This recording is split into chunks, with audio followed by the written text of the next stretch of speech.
Ердосқа мәшіде темек шектірмей қойған пробка болып тұр да. Жаяу кетіп тұратыр. Темек шегіп. Досым!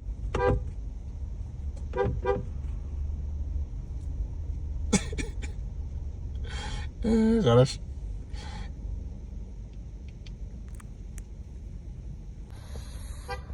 Жолдас бала машина алғансыз. Міне. Шектірмейді. Пробкада үстеп шегіп кеп отыр. Не дегені адамдар,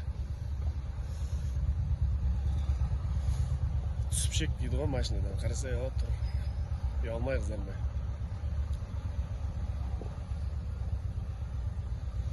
Кеп жатыр енді. Достық бітті осымен. Шынада темек шектірмей қойған үшін амалым жоқтан пинтаға алып келдім. Ол теге беріп темек шегейші достық. Машина кетіп. Лучше мен сені угощаю, қонақ қыламын осылай. Ол теге беріп. Қалайсың досым? Ренжіп қалған жоқсың ба? Шегем, пойдем шегем, көресің. Бауыржан, Ердос атым құрсын. Сенің машинаңда Шектірмеймін, машина іште қамап тастап кетеді. Еще раз қайталабайсың, түсінбей қалғансың. Ебай, мына досым деп шақырып алып айтып жатқан сөзің қараш. Не деп айттың? Короче бар ғой. Мен мысалы пиво алдым ғой. Сен мені шақырып отырсың. Бірақ айттық, ортадан қосыламыз дедік қой. Мен пивоның ақшасын төлеймін. Базар жоқ. Мына чечилді сен әперіп жатсың, сен төлейсің. Мен мыналардан мысалы дәм ауыз тиген жоқпын әлі. Мен бұндай нәрсе. Мен алдым енді. Мен алдым. Өзің төлейсің. Сен төлейсің түсіндіңіз ба? Жоқ, болмайды ол. Осыны шақырдың ба? Дакасада сарқамда. Төлеп кет ана пиваңды. Берген ақшасы осы. Досым дейді, еще берген ақшасы осы. Қара. Түрін көрсетші.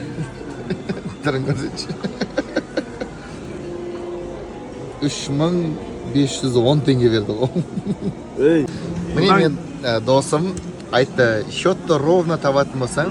Тапқан жоқсың ғой енді. Жоқ, приблизительно айттың ғой сен. Ондай болған жоқ. Приблизительно айттың ғой. Приблизительно деген ондай сөз түсінбеймін мен. Сен дұрыс табамадың. Мен счетты ровно таптым. 16 000 чем-то деп айттым. Ондай болмайды. Чем-то деген баға жоқ ешқандай. 16 000 чем-то дедім. Чем-то деген баға жоқ та. Өзім ақты дей салам. Ничего страшного. Қумаш, қосып отырмын ғой мен. Ештеме қосқан жоқсың. Қосқан ақшаң жоқ. Ешқандай ақша қосқан жоқ. Міне 0. Қарса, тықпа. Иә, ешқандай ақша қосқан жоқ. Илья, давай, ладно. Красавчик. Ладно. Төле.